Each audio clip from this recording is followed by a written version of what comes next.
What's going on, guys? Today we're going to be talking about my favorite post-spawn lures. I'm going to keep this video semi-short. I don't want to get into too much detail and make it boring. There's really not much to expand on other than the basics on why I'm using these lures. So let's get right to that. Post-spawn, obviously the bass are going to be done spawning. They're going to be moving off beds into deeper water, and it's going to be tough for the most part. So you're going to have to really finesse them at first. And this thing right here does a lot of damage. This is a Ned rig. You can either buy the finesse TRDs, or I just literally throw Senkos on them, like ones that are cut or they're too torn up. I'll take the ends of them, cut them off, and put them on Ned rig heads. And you know, those bass, they're not going to be that hungry. They're not going to be cruising and looking for a meal. They're going to be pretty lethargic for the first period of time when they come off their beds. They were really stressed on the beds, and they're just going to move off and just stay deep and not eat a lot. So going finesse is one of the keys right when they get off beds.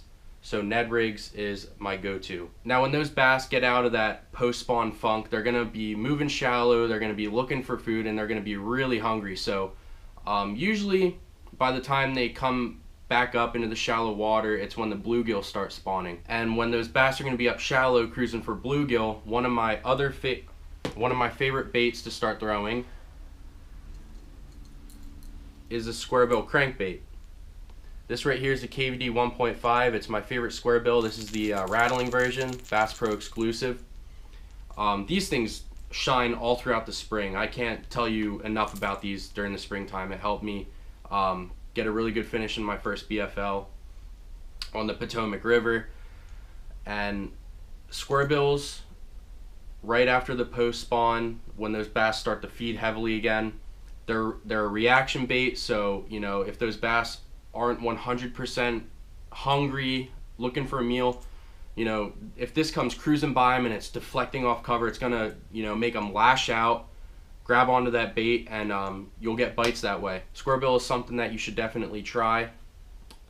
I usually always have one tied on. One of the next lures is my favorite all around, and that's a jig. I used to hate throwing jigs. I did not have the patience for them, but I learned how to use them correctly, when to fish them, what to throw them around, and these things just get bit.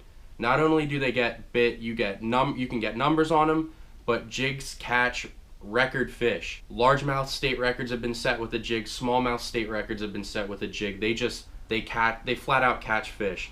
You can throw jigs a lot of places that you can't get other lures, and that's what's really unique about them. Is you can either go with a finesse jig if the bass aren't super aggressive, or when they get really aggressive, when it really starts to warm up after the post spawn and they're hungry, you can go to a normal size football jig or flipping jig and throw it into cover, and you're gonna get bit with it. One of my favorite trailers is either a pack-a-craw or a rage craw. My fourth lure here is going to be a swim jig. This is a Gambler swim jig, southern swim jig. This is I'm not paid by any of these companies to say anything. I just really like telling people about the products that I like, so you guys can give them some recognition and try them out, whatever, because it could be really beneficial to you. But this is a Gambler Southern Swim Jig in bluegill, and I start to throw swim jigs. I throw them in open water, and I do get big bites in open water swimming these, but around cover, especially when that grass mat starts to come up and it's subsurface, you can roll these, you can downsize to a 1/4 ounce, roll these over top of them, and the bass just come up and annihilate them. Those bass are going to be aggressive, chasing bluegill, shad, whatever, and these baits can shine during the post spawn and into the summer months. I like to throw Kitex on the back of these.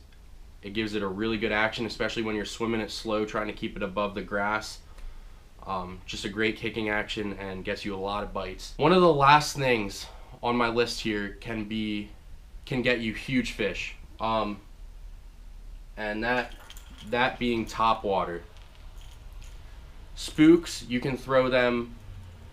I like to throw spooks around you know, laydowns, on the outside of laydowns, around rock piles. It can bring up fish from deep water, it can bring in fish from far away, and it just really gets those big girls going.